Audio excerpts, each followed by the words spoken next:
오늘은 사순 제4주일입니다. 선하고 진실하신 하느님께서는 끝없이 방황하는 이들을 회개하도록 부르시고 성자의 십자가로 악의 상처를 낫게 하십니다. 우리는 은총으로 새로운 영을 받아 주님의 영원한 사랑에 응답해야 합니다. 모두 일어서십시오. 입당 선가는 독창자가 하겠습니다.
성부와 성자와 성령의 이름으로 아멘. 우리 주 예수 그리스도의 은총과 하느님의 사랑과 성령의 친교가 여러분 모두와 함께 또한 사제의 영과 함께 참 예수님, 찬미 예수님, 지난 한 주간 주님 안에서 잘 지내셨어요? 믿음이라는 것은 하느님을 알수록 더 강해질 수밖에 없습니다.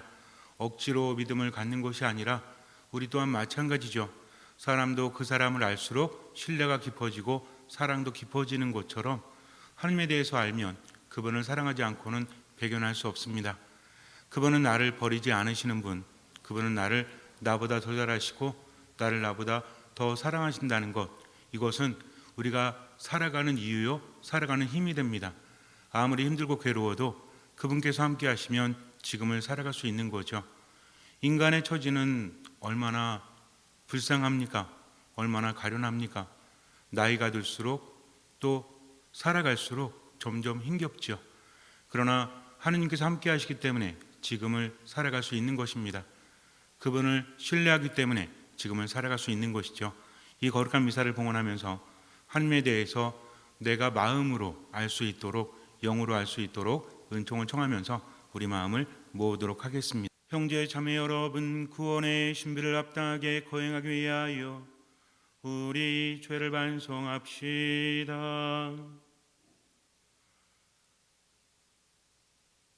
전능하신 하느님과 형제들에게 고백하오니 생각과 말과 행위로 죄를 많이 지었으며 자주 의무를 소홀히 하였나이다.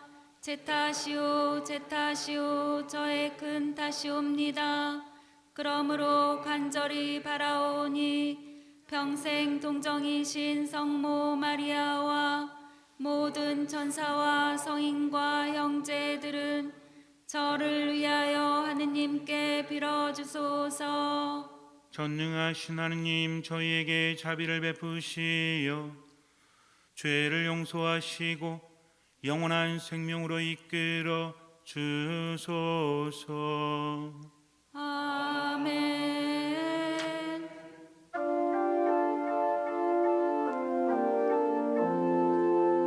주님, 자비를 베푸소서.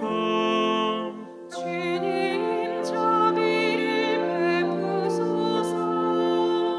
그리스도님, 자비를 베푸소서.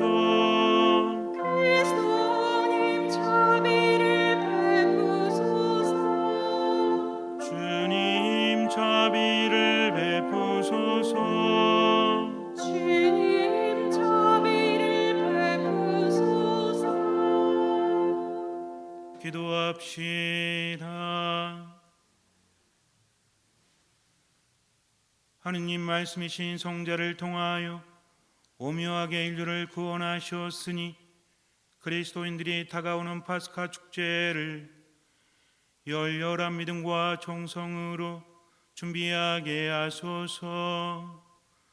성부와 성령과 함께 천주로서 영원히 살아계시며 다스리시는 성자 우리 주 예수 그리스도를 통하여 비나이다. 아멘. 말씀 전례가 시작됩니다.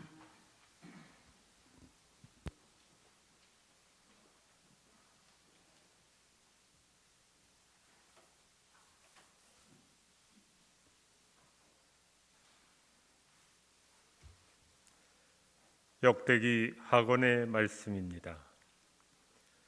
그 무렵 모든 지도사제와 백성이 이방인들의 온갖 역겨운 짓을 따라 주님을 크게 배신하고 주님께서 친히 예루살렘에서 성별하신 주님의 집을 부정하게 만들었다.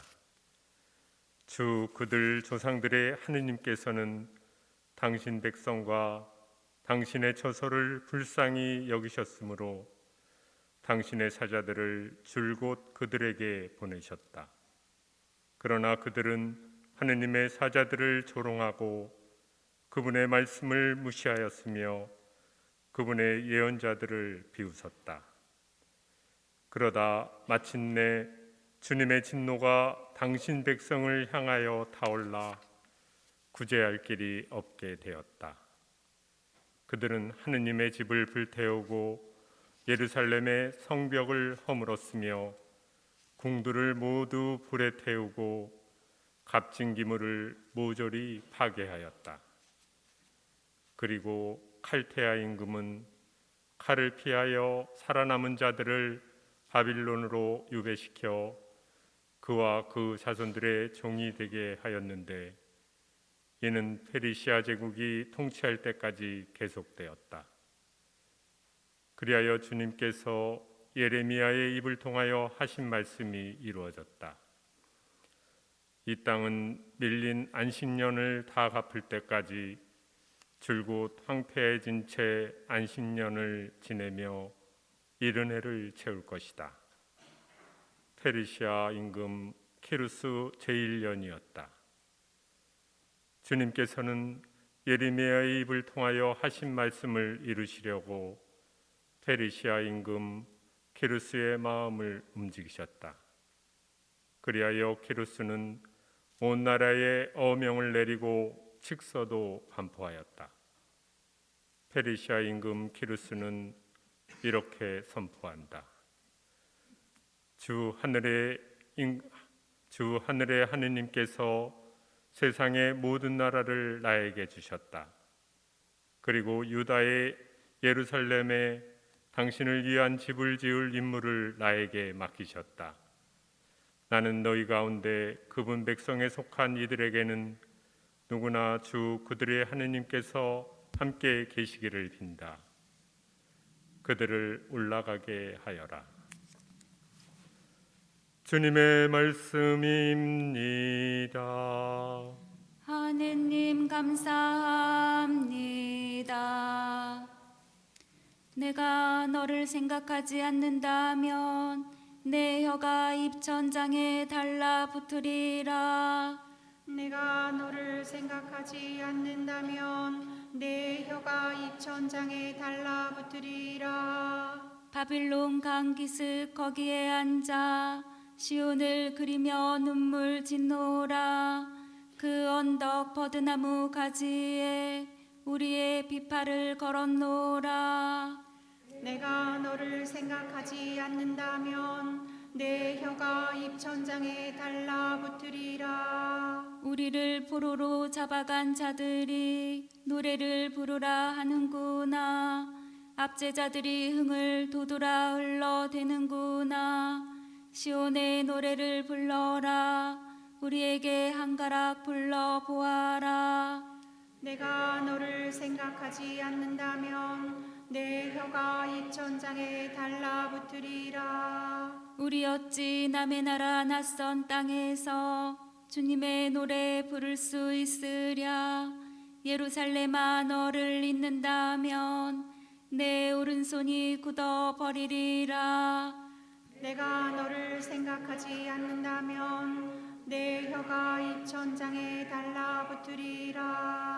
내가 만일 예루살렘 너를 생각하지 않는다면 너를 가장 큰 기쁨으로 삼지 않는다면 내 혀가 입천장에 달라붙으리라.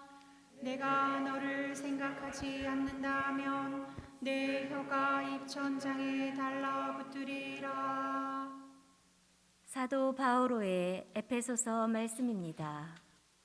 형제 여러분, 자비가 풍성하신 하느님께서는 우리를 사랑하신 그 큰 사랑으로 잘못을 저질러 죽었던 우리를 그리스도와 함께 살리셨습니다. 여러분은 이렇게 은총으로 구원을 받은 것입니다. 하느님께서는 그리스도 예수님 안에서 우리를 그분과 함께 일으키시고 그분과 함께 하늘에 앉히셨습니다. 하느님께서는 이렇게 그리스도 예수님 안에서 우리를 베푸신 호의로 당신의 은총이 얼마나 엄청나게 풍성한지를 앞으로 올 모든 시대에 보여주려고 하셨습니다. 여러분은 믿음을 통하여 은총으로 구원을 받았습니다. 이는 여러분에게서 나온 것이 아니라 하느님의 선물입니다. 인간의 행위에서 나오는 것이 아니니 아무도 자기 자랑을 할 수 없습니다. 우리는 하느님의 작품입니다.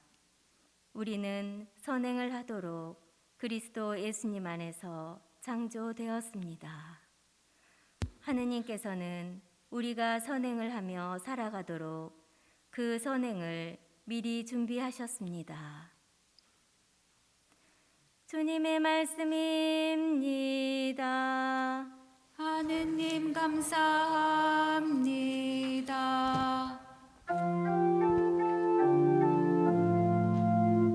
말씀이신 그리스도님 찬미 받으소서.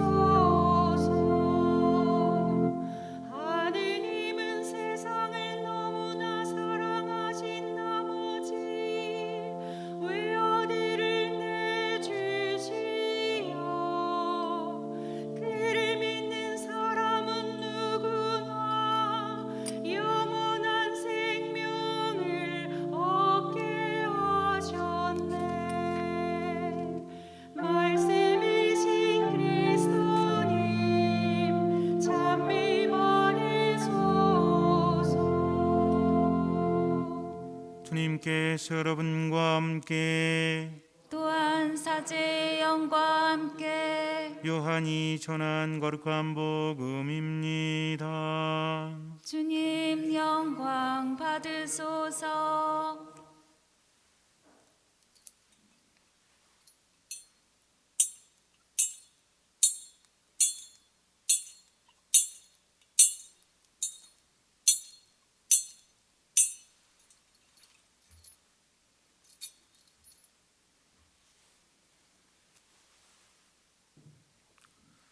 그때 예수님께서 니코데모에게 말씀하셨다. 모세가 광야에서 뱀을 들어 올린 것처럼 사람의 아들도 들어 올려져야 한다. 믿는 사람은 누구나 사람의 아들 안에서 영원한 생명을 얻게 하려는 것이다. 하느님께서는 세상을 너무나 사랑하신 나머지 외아들을 내주시어 그를 믿는 사람은 누구나 멸망하지 않고 영원한 생명을 얻게 하셨다. 하느님께서 아들을 세상에 보내신 것은 세상을 심판하시려는 것이 아니라 세상이 아들을 통하여 구원을 받게 하시려는 것이다. 아들을 믿는 사람은 심판을 받지 않는다. 그러나 믿지 않는 자는 이미 심판을 받았다. 하느님의 외아들의 이름을 믿지 않았기 때문이다. 그 심판은 이러하다. 빛이 이 세상에 왔지만 사람들은 빛보다 어둠을 더 사랑하였다. 그들이 하는 일이 악하였기 때문이다. 악을 저지르는 자는 누구나 빛을 미워하고 빛으로 나아가지 않는다. 자기가 한 일이 드러나지 않게 하려는 것이다. 그러나 진리를 실천한 이는 빛으로 나아간다. 자기가 한 일이 하느님 안에서 이루어졌음을 드러내려는 것이다. 주님의 말씀입니다. 그리스도님 찬미합니다.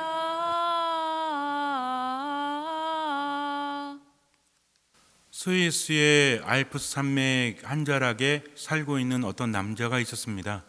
이 사람은 버스 기사를 직업으로 하고 있었는데 알프스에 온 관광객들을 숙소까지 태워다 주는 그런 일을 하면서 살고 있었습니다. 어느 날 이제 관광을 마친 사람들이 산에 모여서 그 기사를 기다리고 있었어요. 이 사람은 올라가서 그 사람들을 데려다가 숙소에 내려다 주려고 버스를 끌고 산 위로 올라갔습니다. 굉장한 자부심이 있었습니다. 자기 고향을 찾아오는 외국인들에게 스위스가 얼마나 멋진 나라인지 알려주는 것이 너무나 뿌듯했어요. 그리고 그들에게 친절을 베푸는 것이 바로 애국이다라는 생각을 했습니다. 사람들을 태우고 숙소로 가는데 모든 것이 다 좋았는데 문제가 생깁니다. 버스의 브레이크가 작동하질 않아요. 산이 워낙 험했기 때문에 순간 생각을 합니다.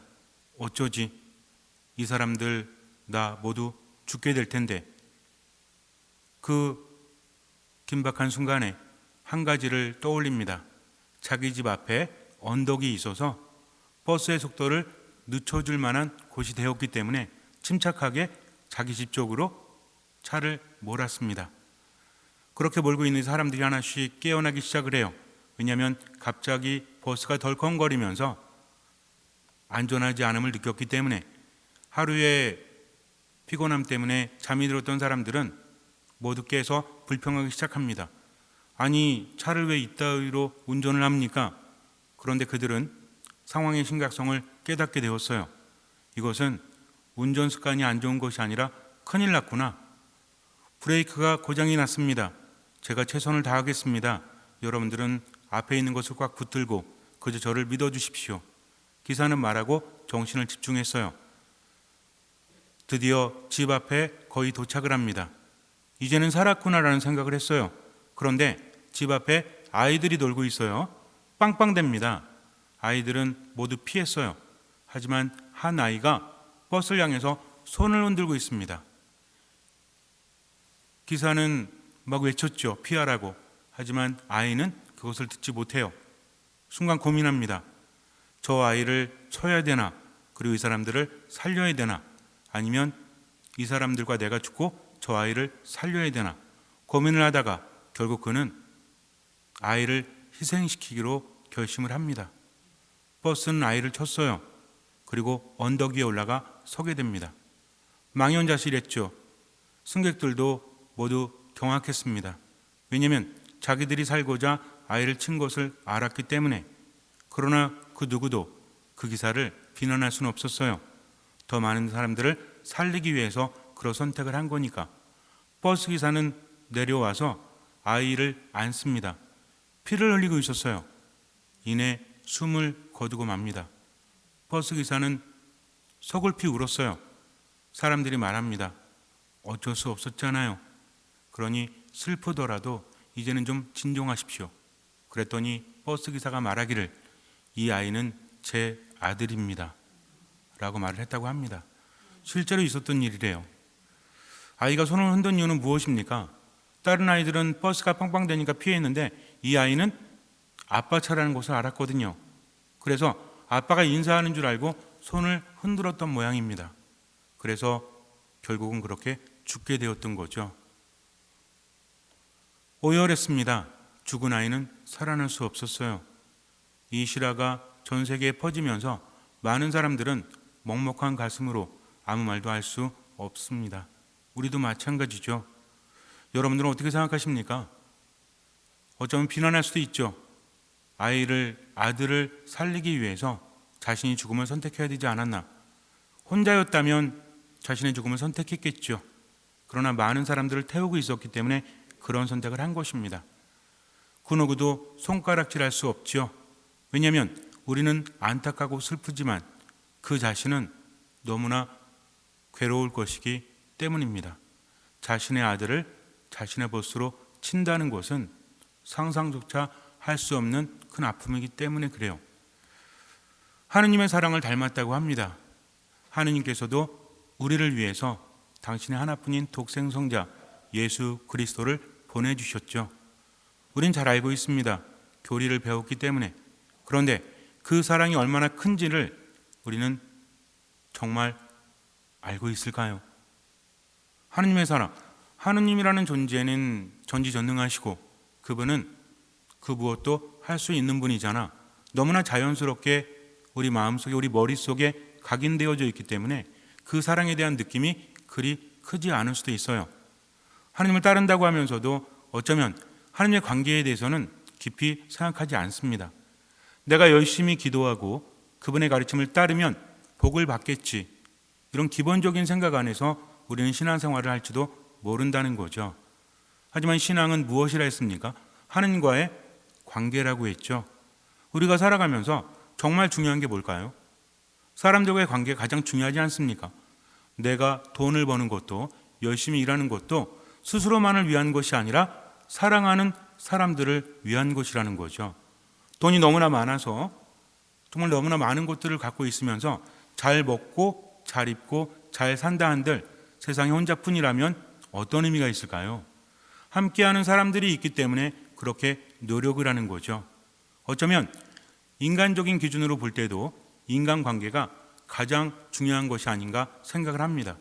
우리는 언제 행복하고 언제 불행하죠?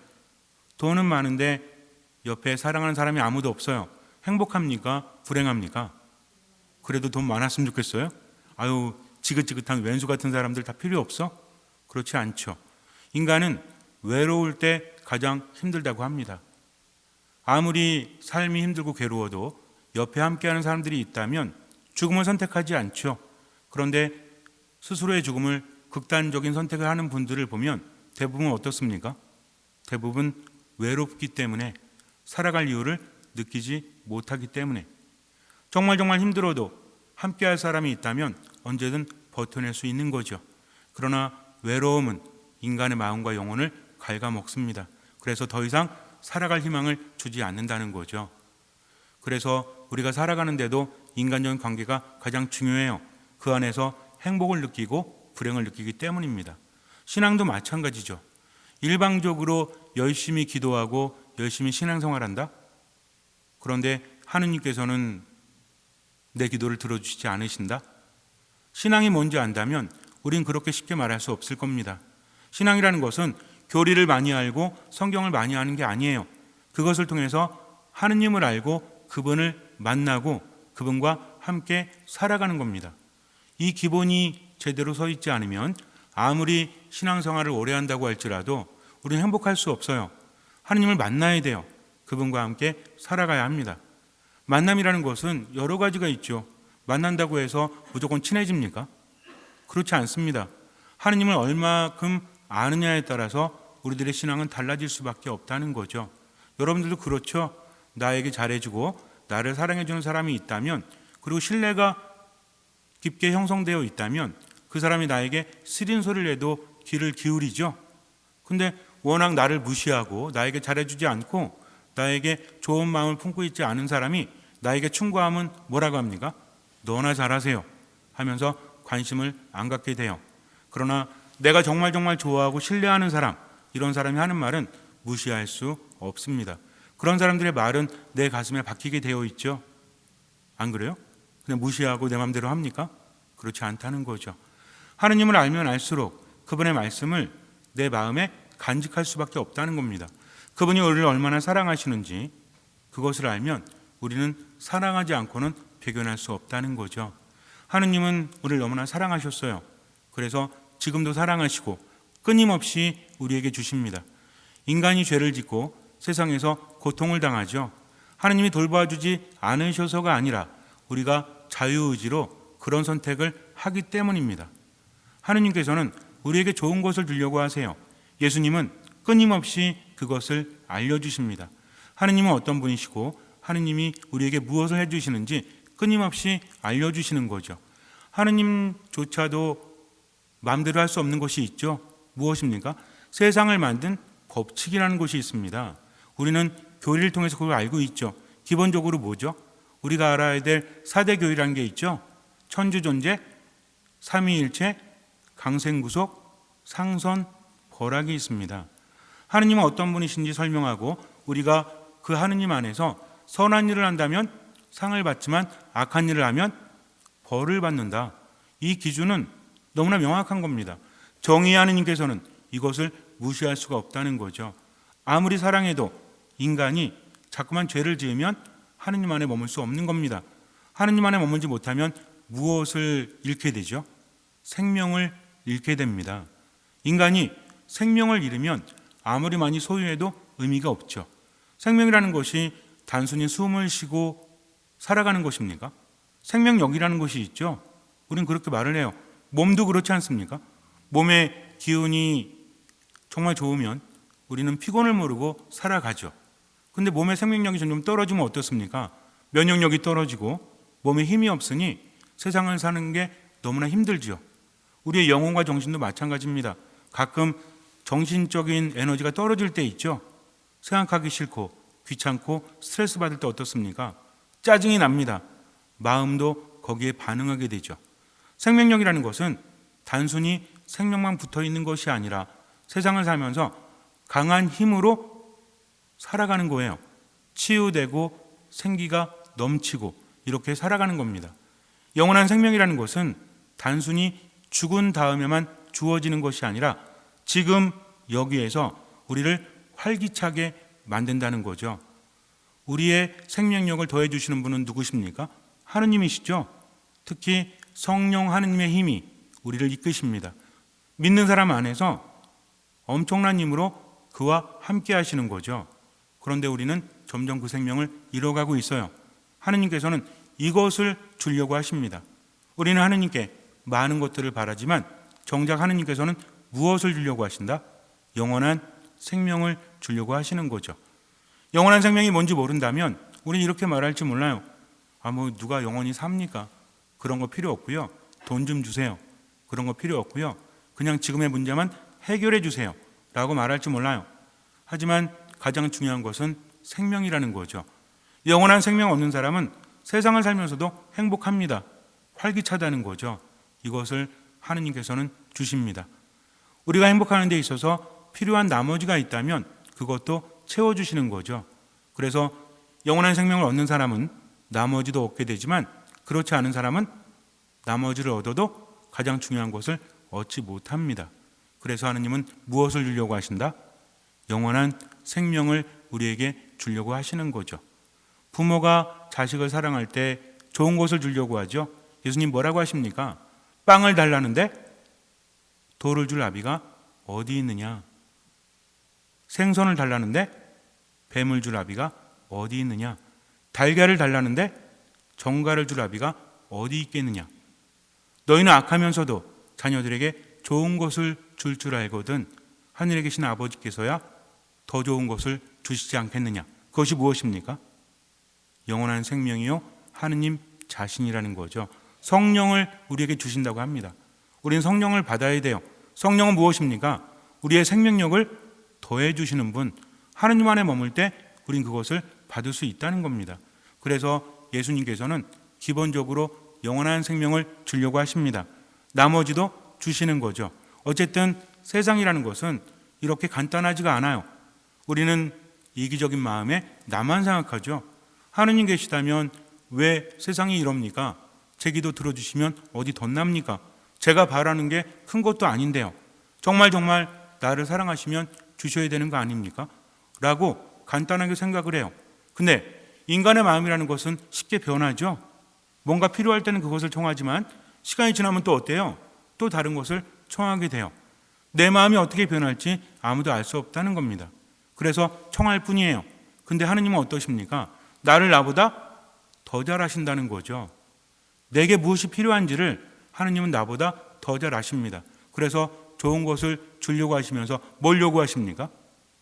물론 하느님의 법칙이 있지만 그래도 하느님은 너무나 사랑하시기 때문에 더 좋은 걸 주려고 하십니다. 우리도 그렇죠.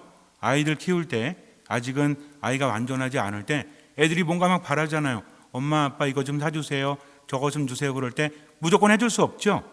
그러니까 어떻게 합니까? 네가 이거 잘하면 엄마가 저거 해줄게. 네가 이번에 시험을 잘 보면, 네가 이번에 일찍 일어나면, 네가 아빠 구두를 닦으면, 이러면서 조건을 제시하지 않습니까? 이 조건 왜 제시하는 거죠? 노동력 착취를 위해서? 아닙니다. 그렇게 해야만 아이에게 줄 수 있기 때문이라는 거죠. 집안 청소하면 엄마가 이거 해줄게라고 했을 때 안 해주면 집안 청소 안 하나요? 그렇지 않아요. 여러분들 그렇게 생각하세요? 집안일은 다 엄마가 해야 돼요? 가족들이 함께 해야 되지 않습니까? 그럼에도 불구하고 마땅히 해야 될 일을 했음에도 불구하고 그렇게 해주는 것은 무엇 때문입니까? 아이가 잘했기 때문에? 물론 그런 것도 있죠. 그러나 근본적으로 주고 싶은 엄마 아빠의 마음이 있기 때문입니다. 하느님도 마찬가지세요. 그래서 무조건 줄 수는 없습니다. 무조건 준다고 해서 그것이 다 복이 되지는 않기 때문에. 그래서 뭘 요구하시죠? 예수님께서는 끊임없이 기적을 행하시면서 하느님의 개입이죠. 기적이라는 것은 하느님의 힘이 세상에 발현되는 겁니다. 근데 여기에는 조건이 붙죠. 어떤 조건이 붙어요? 무엇이 있어야 돼요? 믿음이 있어야 됩니다. 믿음을 보시고 너의 믿음이 너를 구원하였다. 그럼 이 믿음이 뭐냐 이거죠. 단순히 이루어질 거야 하는 간절함이에요. 믿음이라는 것은 온전히 맡김입니다. 예수님을 만나서 믿음으로 기적을 체험한 사람들은 자기의 병이 낫기를 간절히 바라는 것, 그것만이 아니었습니다. 누굴 알았죠? 예수님을 알았어요. 그분의 말씀을 듣고 듣는 마음으로 그분 앞에 나와서 모든 것을 맡겼다는 겁니다. 믿음이라는 것은 기본적으로 내 중심이 아니라 하느님을 향하는 거죠. 듣는 마음으로 그분의 말씀을 듣다 보니까 무엇이 옳은 것인지, 내가 무엇을 해야 되는지 알게 되는 지혜가 생겨납니다. 그러면서 이제는 내 바람뿐만이 아니라 말씀하십시오. 제가 듣습니다. 최선을 다해서 그것을 실천하겠습니다. 하면서 온전히 그분과 함께 가는 것, 이것이 믿음이라는 거죠. 이 믿음이 단 두 글자지만, 두 음절이지만 굉장히 중요한 것을 담고 있다는 겁니다. 예수님 뭐라고 하십니까? 모세가 광야에서 뱀을 들어 올린 것처럼 사람의 아들도 들어 올려줘야 한다. 믿는 사람은 누구나 사람의 아들 안에서 영원한 생명을 얻게 하려는 것이다 라고 말씀하세요. 모세가 광야에서 구리뱀을 들어 올리죠. 왜 그랬습니까? 이집트를 탈출한 사람들이 처음에는 하나님을 찬미하면서 감사했지만 힘들잖아요. 광야에서 삶이. 그러니까 무엇을 합니까? 불평을 했다는 거죠. 이 불평이라는 것은 믿음과 정반대되는 거죠. 믿는 사람은 그렇다면 뭘 할까요? 감사한다는 겁니다. 왜 감사해요? 감사해야 되니까? 아니죠. 하느님을 알고 자기 처지를 알기 때문에 그래요. 그들은 이집트에서 빠져나왔습니다. 적과 꿀이 흐르는 땅까지 가기 위해서 어딜 거쳐야 돼요? 광야를 거쳐야 돼요. 척박한 땅이에요. 죽음의 땅이에요. 그러나 하느님을 믿어야 합니다. 죽지 않았기 때문이죠. 이게 믿음의 시험이에요. 그렇다면 이 척박한 땅에서 하느님만 바라보면서 나아갈 때 오로지 순종하고 어떤 마음? 듣는 마음으로 감사하면서 살아가야 된다는 거죠. 이것이 믿음이었습니다. 그러나 하느님을 믿지 못하니까 어떻게 합니까? 왜 우리를 이집트에서 끌어내서 죽게 만들었냐 하면서 모세와 하느님께 불평을 하죠. 그래서 하느님께서는 어떻게 하십니까? 불뱀을 만들어서 물어 죽이게 합니다. 그때서야 사람들은 살려달라고 하죠. 하느님께서는 모세에게 구리뱀을 만들어서 높이 들어라. 그리고 이것을 본 사람들은 모두 살 것이다라고 하십니다. 과연 바라본 사람들은 살았어요. 그런데 바라보지 않은 사람들은 죽었습니다. 한번 생각해 보세요. 바라본다는 게 어렵습니까? 고집을 부린다는 거죠. 끝까지 불평을 한다는 겁니다. 그래서 믿는 사람들은 뭐 하지 않는다? 불평하지 않고 감사하면서 살아가는 거죠. 아주 단순합니다. 그리고 별거 아닌 것 같지만 여기서 기적이 일어난다는 거죠. 우리가 하느님을 따르고 하느님을 신뢰한다면 지금의 어려움 속에서도 감사할 수 있어야 돼요. 깨닫게 되면 감사하기 때문입니다. 듣는 마음으로 기도하는 사람은 세상을 다른 눈으로 보죠. 힘들어 죽겠다 하면서 그러면서 불평했지만 이제는 어떻습니까? 그래도 죽지 않았네. 하느님 감사합니다. 제가 할 것을 할게요. 하면서 나를 내려놓고 비우니까 하느님께서 그것을 채워주신다는 겁니다. 사실 기도하면서 우리가 기다리지만 하느님은 더 기다리세요. 어떻게 하기를? 기도를 입만으로가 아닌 행동으로, 삶으로 하기를 바라십니다. 기도는 하느님과 대화라고 했죠. 가장 중요한 게 뭡니까? 대화라면 나만 말하는 게 아니라 그분의 말씀을 듣고 그 말씀을 여기에서 실천하는 겁니다. 이게 따르지 않으면 믿음은 완성되지 않는다는 거죠. 하느님은 그러기를 바라십니다. 끝까지 믿고 따라오기를 바라신다는 거죠. 그래서 우리는 어떻습니까? 항상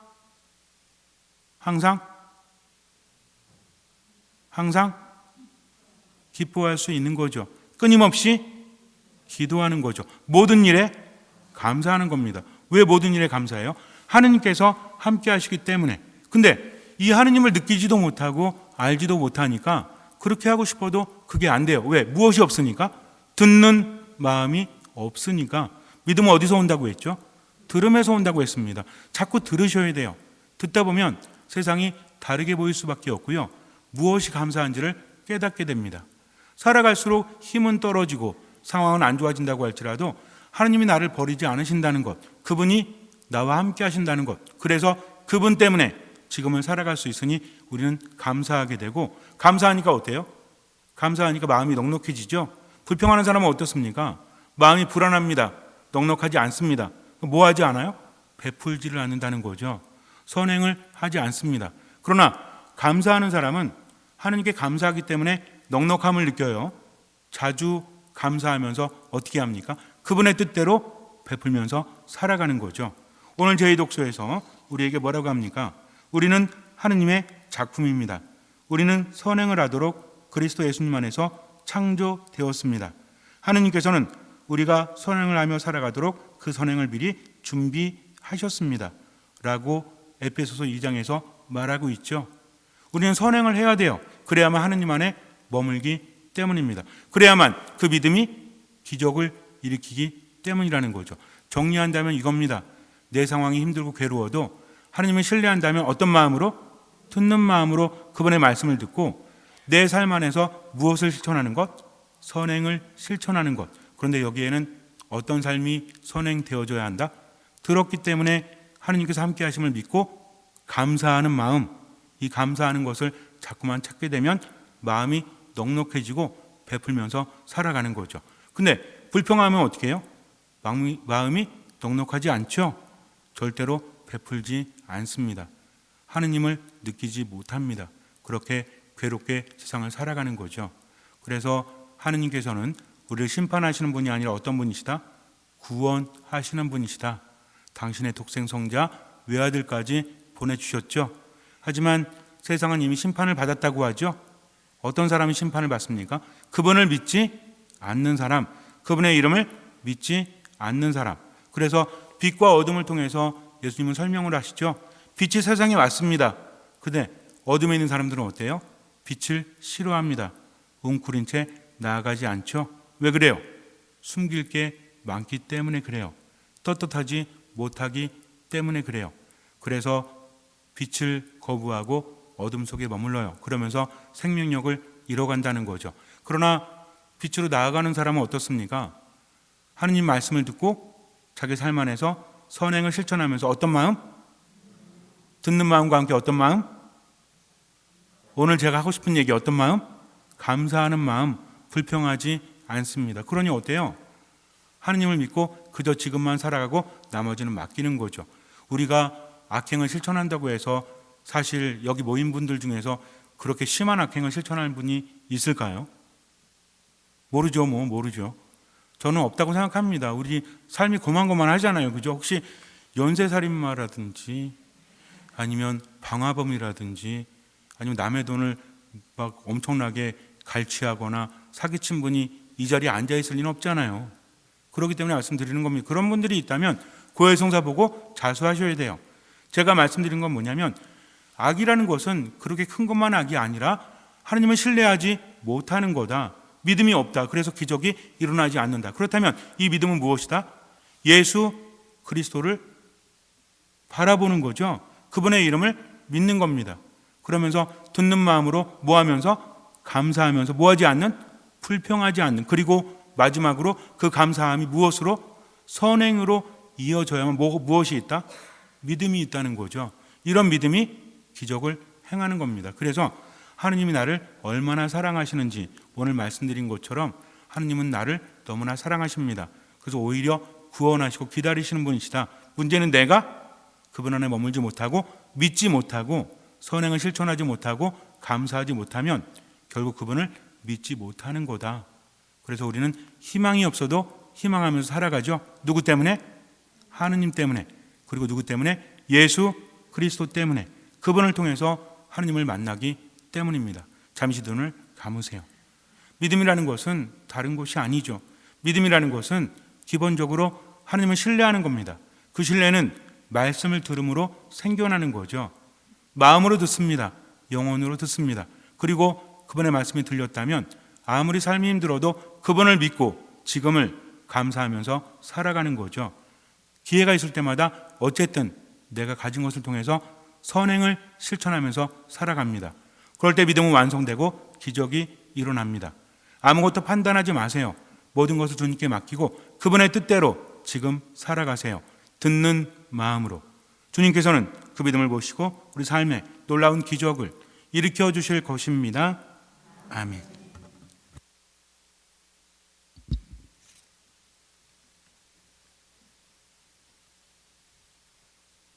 모두 일어서십시오. 전능하신 천주 성부 천지의 창조주를 저는 믿나이다. 그 외아들 우리 주 예수 그리스도님 성령으로 인하여 동정 마리아께 잉태되어 나시고 본시오 빌라도 통치 아래서 고난을 받으시고 십자가에 못 박혀 돌아가시고 묻히셨으며 저승에 가시어 사흘날에 죽은 이들 가운데서 부활하시고 하늘에 올라 전능하신 천주 성부 오른편에 앉으시며 그리로부터 산이와 죽은 이를 심판하러 오시리라 믿나이다.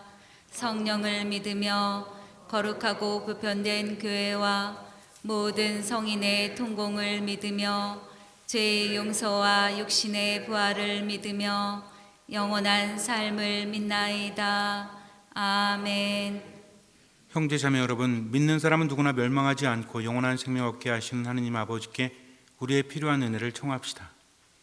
교회를 위하여 기도합시다. 자비하신 주님, 사순 시기를 지내는 교회를 굽어보시어 교회가 가난한 이들과 약한 이들을 위하여 기도하고 자성과 단식을 실천하며 회개의 때를 잘 보낼 수 있도록 이끌어 주소서. 주님, 저희의 기도를 들어주소서. 세계 평화를 위하여 기도합시다.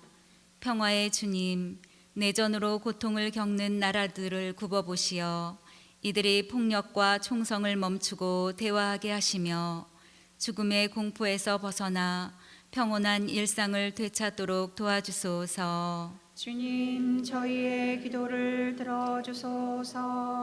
병고에 시달리는 이들과 그 가족들을 위하여 기도합시다. 치유자이신 주님, 병고에 시달리는 이들을 돌보아 주시어 몸과 마음의 병을 낫게 하시고 가족들을 위로해 주소서. 또한 말기 환자들이 존엄사의 유혹을 물리칠 수 있도록 용기를 주시며 고통을 잘 이겨낼 수 있도록 주님의 손길로 어루만져 주소서.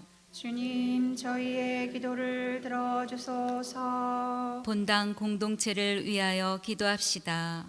빛이신 주님, 저희 본당 공동체에 진리의 은총을 주시어 주님의 뜻에 어긋나는 말과 행동을 삼가고 주님의 가르침대로 살아가며 주님의 빛을 드러내게 하소서. 주님, 저희의 기도를 들어주소서.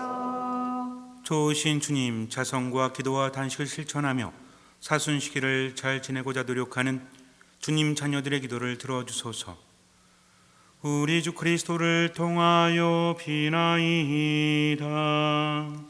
아멘. 모두 앉으십시오.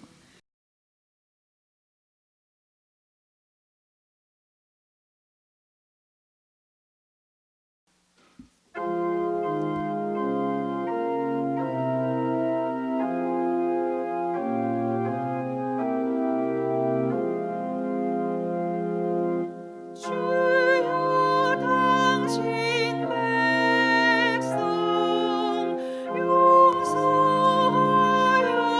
주소서.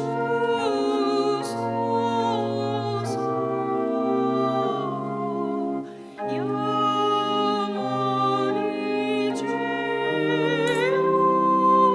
노하지 마소서.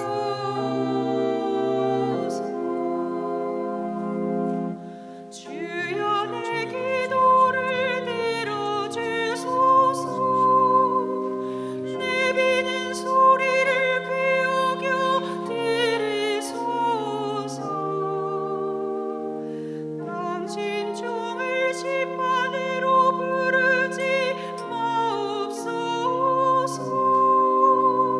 살아있는 누구도 당신 앞에서 외로운 사람이란 없사옵나이다. 주여, 당신 백성 용서하여 주소서.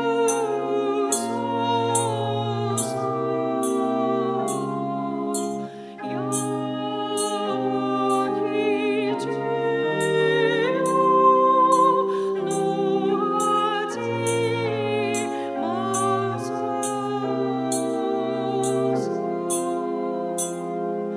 그 옛날 헤아리며 생기게 잠기오니 당신이 하신 그 모든 일 살아있는 누구도 당신 앞에서 외로운 사람이란 없사옵나이다.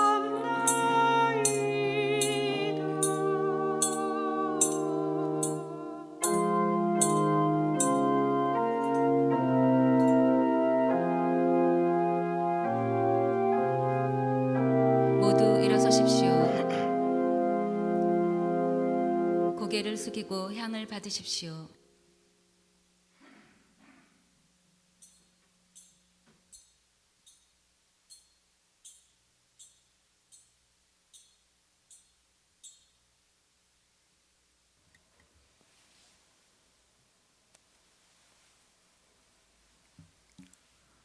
형제 자매 여러분, 우리가 바치는 이 제사를 전능하신 하나님 아버지께서 기꺼이 받아주시도록 기도합시다. 사제의 손으로 바치는 이 제사가 주님의 이름에는 찬미와 영광이 되고 저희와 온 교회는 도움이 되게 하소서. 주님, 기쁜 마음으로 예물을 바치며 간절히 비오니 저희가 올바른 마음으로 천상 영약인 성체를 기리며 세상의 구원을 위하여 이 제사를 정성껏 드리게 하소서. 우리 주 그리스도를 통하여 비나이다. 아멘. 주님께서 여러분과 함께 또한 사제의 영과 함께 마음을 드높이 주님께 올립니다.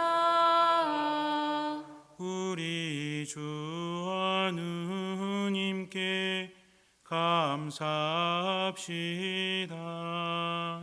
마땅하고 옳은 일입니다. 거룩하신 아버지, 전능하시고 영원하신 주 하느님, 언제나 어디서나 아버지께 감사함이 참으로 마땅하고 옳은 일이며 저희 도리요 구원의 길이옵니다. 아버지께서는 자녀들의 마음을 다시 깨끗하게 하시려고 구원과 은총의 시기를 특별히 마련하시어 그릇된 욕망에서 벗어나 덧없는 일을 피하고 영원한 구원을 향하여 힘쓰게 하셨나이다. 그러므로 모든 천사와 성인과 함께 저희도 주님을 찬미하며 끝없이 노래하나이다.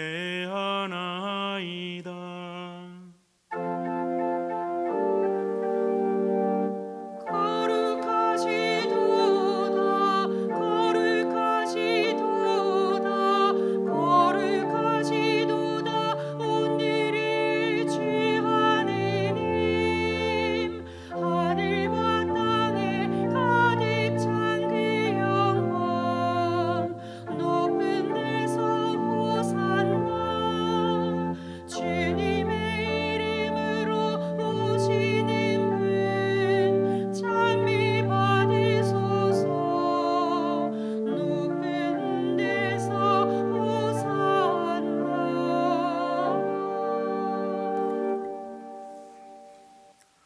거룩하신 아버지, 아버지께서는 모든 거룩함의 셈이시옵니다. 간구하오니 성령의 힘으로 이 예물을 거룩하게 하시어 우리 주 예수 그리스도의 몸과 피가 되게 하소서. 스스로 원하신 순환이 다가오자 예수님께서는 빵을 들고 감사를 누리신 다음 쪼개어 제자들에게 주시며 말씀하셨나이다. 너희는 모두 이것을 받아 먹어라. 이는 너희를 위하여 내어줄 내 몸이다.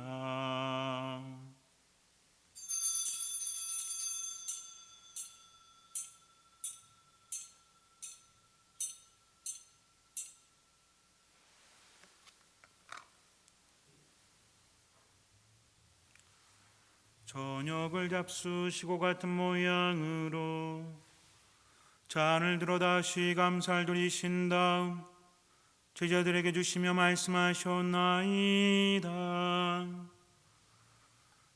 너희는 모두 이것을 받아 마셔라. 이는 새롭고 영원한 계약을 맺는 내 피의 잔이니 죄를 사하여 주려고 너희와 많은 이를 위하여 흘릴 피다.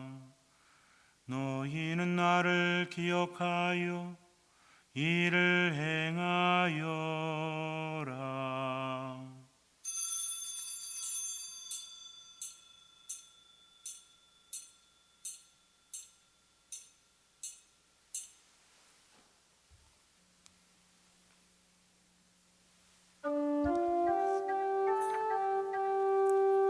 신앙의 신비요 주님께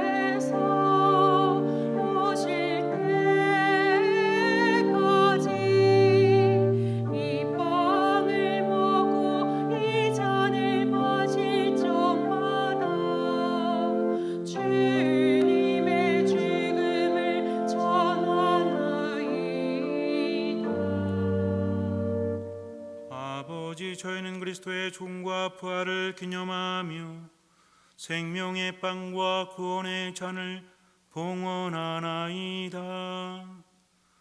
또한 저희가 아버지 앞에 나와 봉사하게 하시니 감사하나이다. 간절히 청하오니 저희가 그리스도의 몸과 피를 받아 모시어 성령으로 모두 한 몸을 이루게 하소서. 주님, 온 세상에 널리 퍼져 있는 교회를 생각하시어 교황 프란치스코와 저희 지교 마티아 와리노와 요한과 모든 성직자와 더불어 사랑의 교회를 이루게 하소서. 부활의 희망 속에 고이 잠든 교우들과 세상을 떠난 다른 이들도 모두 생각하시어 그들이 주님의 빛난 얼굴을 배웁게 하소서. 저희에게도 자비를 베푸시어 영원으로부터 주님의 사랑을 받는 하느님의 어머니 복되신 동정 마리아와 그 배필이신 성 요셉과 복된 사도들과 모든 성인과 함께 영원한 삶을 누리며 성자 예수 그리스도를 통하여 아버지를 찬양하게 하소서. 그리스도를 통하여 그리스도와 함께 그리스도 안에서 성령으로 하나 되어 전능하신 천주 성부 모든 영예와 영광을 영원히 받으소서. 아멘. 하느님의 자녀 되어 구세주의 분부대로 삼가래오니 하늘에 계신 우리 아버지의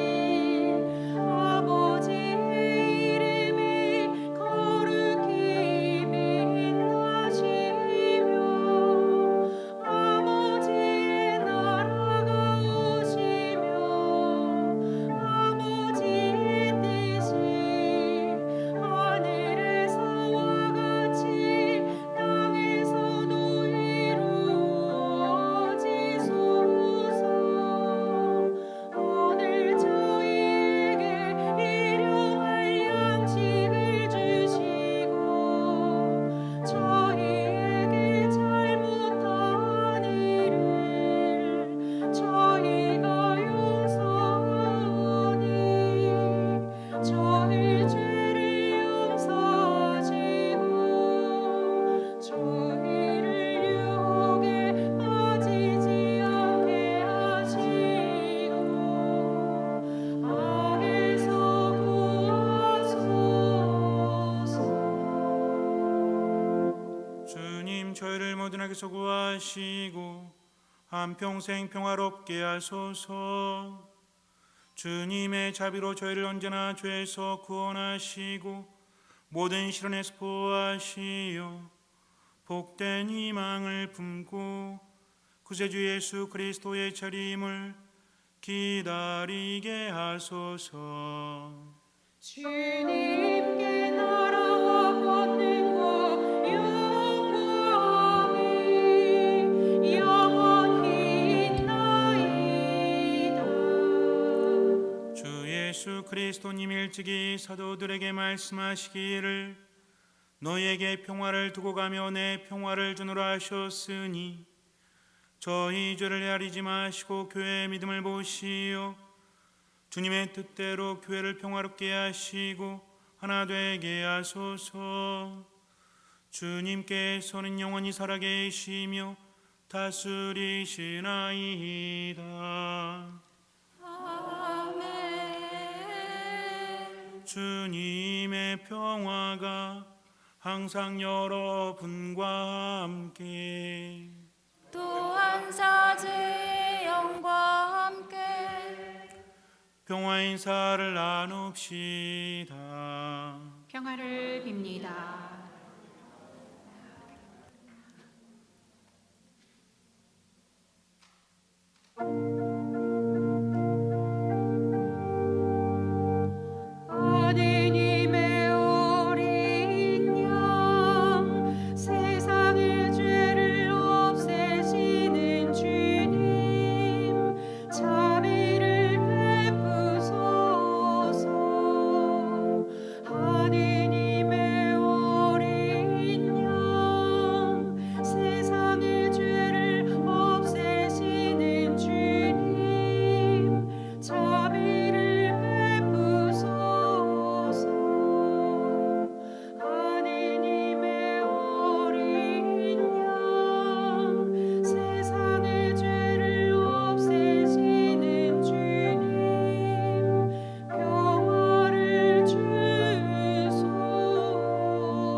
보라, 하느님의 어린 양, 세상의 죄를 없애시는 분이시니 이 성찬에 초대받은 이는 복되도다. 주님 제 안에 주님을 모시기에 합당치 않사오나 한 말씀만 하소서 제 영혼이 곧 나으리다.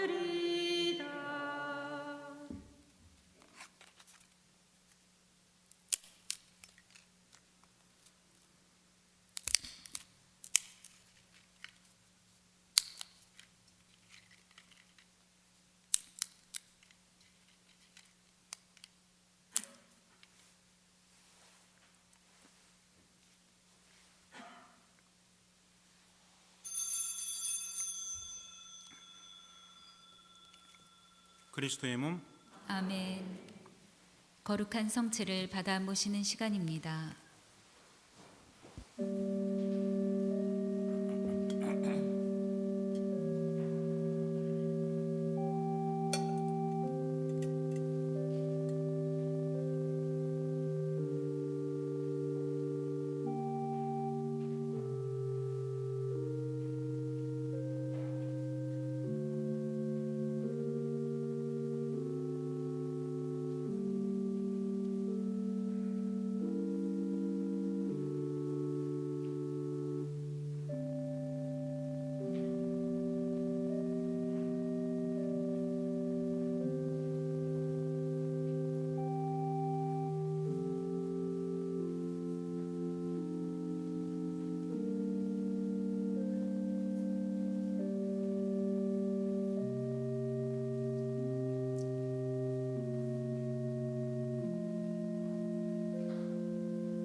기도합시다.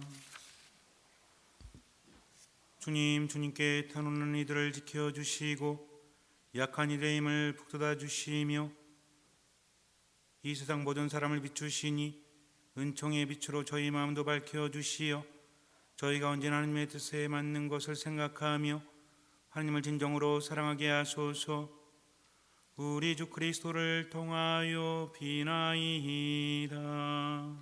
아멘. 주님께서 여러분과 함께 또한 사제의 영과 함께 전능하신 천주 성부와 성자와 성령께서는 여기 모인 모든 이에게 강복하소서. 아멘. 미사가 끝났으니 가서 복음을 전합시다. 하느님 감사합니다.